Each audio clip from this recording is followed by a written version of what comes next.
Ooh, hello everybody. Today we are going on one of our first kind of summer adventures with the twins. We are going to Yellowstone National Park. So where we live is only like, an hour and a half from Yellowstone. So it's not that crazy of a trip for us. We do it in day trips all the time. But this is our first time taking the girlies. So we are here currently in West Yellowstone, and we have stopped at a McDonald's parking lot so that we could change diapers and feed them and grab a little breakfast for ourselves before we actually head into the park. So today, if you don't know about Yellowstone, Yellowstone is it's a massive, is it the biggest? I mean, it's not, because there's some bigger ones in Alaska, I think, but it's one of the biggest national parks.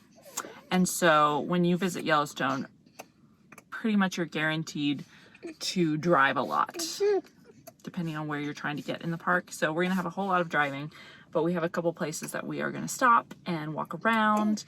And so this is kind of a test trip for us, day trip, to see how well the girls do being in their car seats for long times. Because we will get them out and we'll put them in their carriers, and we will probably find different places to sit and look at the scenery and the schmanimals and things like that. So that's what we're doing today. So come along with us.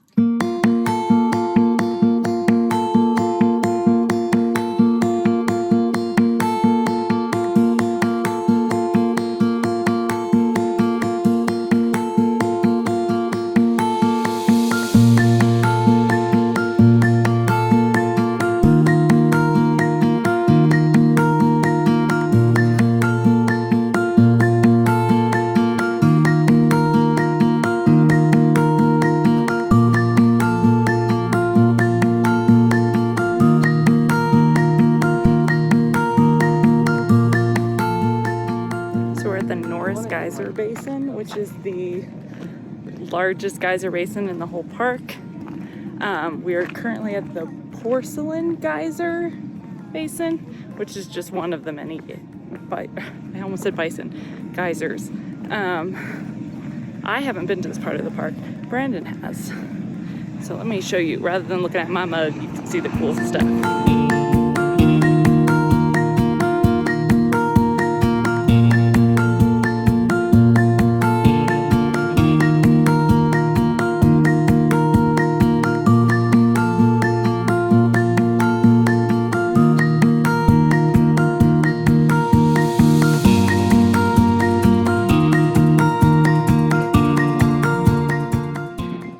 Babies are doing pretty well right now.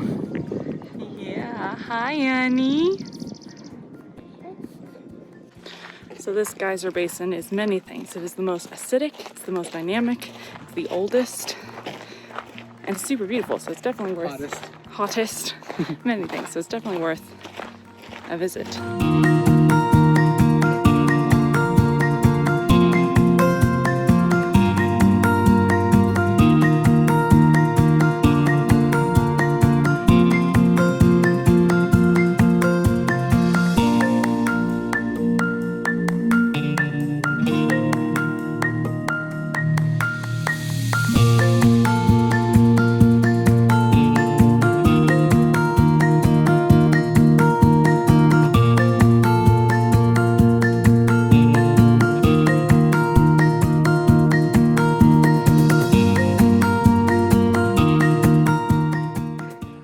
Most of all, don't be that kid. Don't do it. Stay on the boardwalks.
out of the park.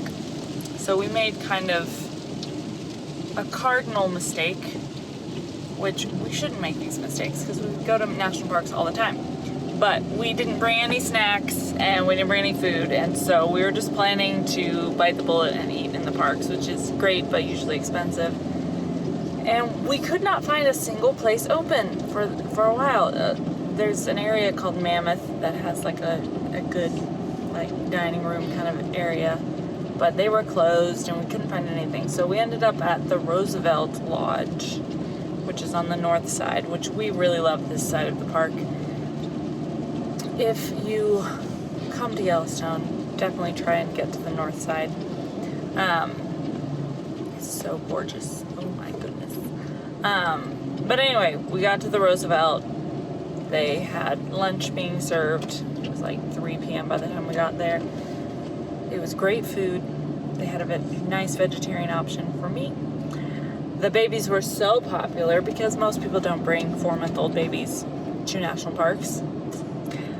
So they were very popular. And now we are exiting the park and it is raining. We have seen so much wildlife today, which is awesome. We saw a moose, we saw a black bear and a grizzly bear. We saw tons of elk. Did we see anything else? We saw a squirrel. Bison, of course. Oh, and yeah, we just saw mountain goats. I didn't even get a clip of the mountain goats because they were kind of far away. But that was the first time we have seen mountain goats at Yellowstone. We saw them at Glacier, and at Rocky Mountain. But that was the first time at Yellowstone. So, anyway, long story short, make sure you get to the north side. Go to Lamar Valley, the Mammoth Hot Springs, and we want to come back and do a couple hikes out here because it's just like the north side of Yellowstone is like a totally different world from the south side. The south side is really cool too, but it's just like two different experiences because the south is like all the hot pots and all the steam and the geysers, which is really cool. But then the north side is like you're walking through Middle Earth and Hyrule and places like that. Hi you guys. So what we are doing today, we are taking a little trip from Idaho Falls. We are heading down south a little bit. We are going to spend the day at Bear Lake, which is between Idaho and Utah. It's in both. But first off, we are stopping at the Oregon and California Trail Museum because this whole area was very important to the Oregon Trail, which I find so interesting. I always have. I made him play the Oregon Trail game with me when we were dating, or married or engaged, I don't remember.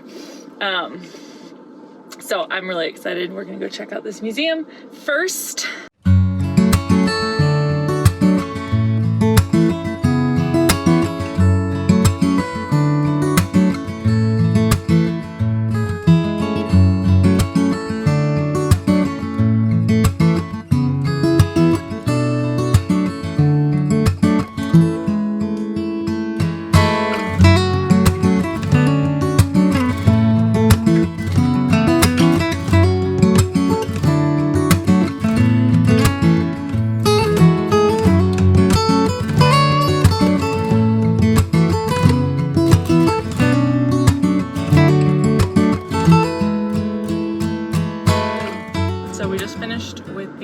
California Museum.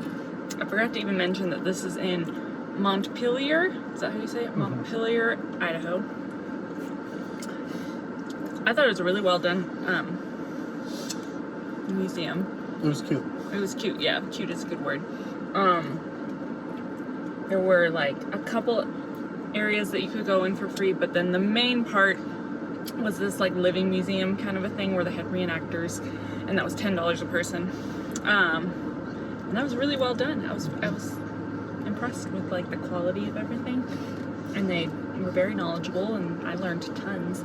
So totally recommend going and visiting that. There's also a Butch Cassidy museum in the area that people keep mentioning. I don't think we'll end up going to that today, but maybe we will, who knows. But apparently that's a good one too, so if you find interest in that, that's also an option. We are now eating our packed lunches. in our car. And now we're blocked in because there's an RV behind us. There's like some water right here. Yeah. Campers and stuff. But after that, we're gonna head to Bear Lake.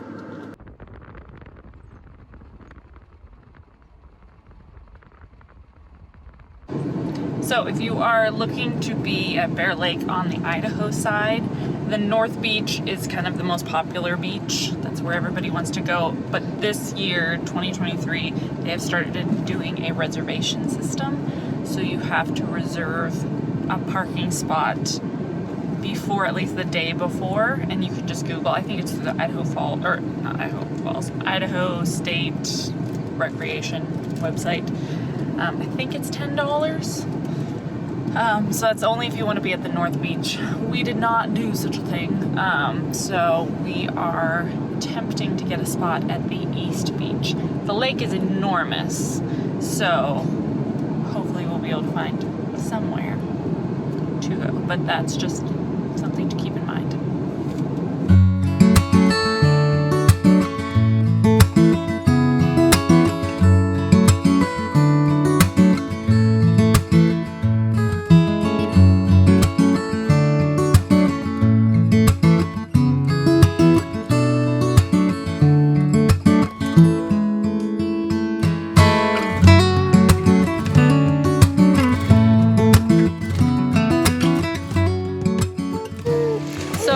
This lake, it is a very, very large lake. So there are a lot of places that you can kind of just stop and park and pick a spot. Not all the spots are going to be like super, super desirable, but like the area that we're in is extremely rocky. I don't know, those other like public, I think the north one is really sandy, and that's why it's so popular. Okay, so the north one is very sandy, probably more pleasant, but it was very crowded, and you do have to pay for that one.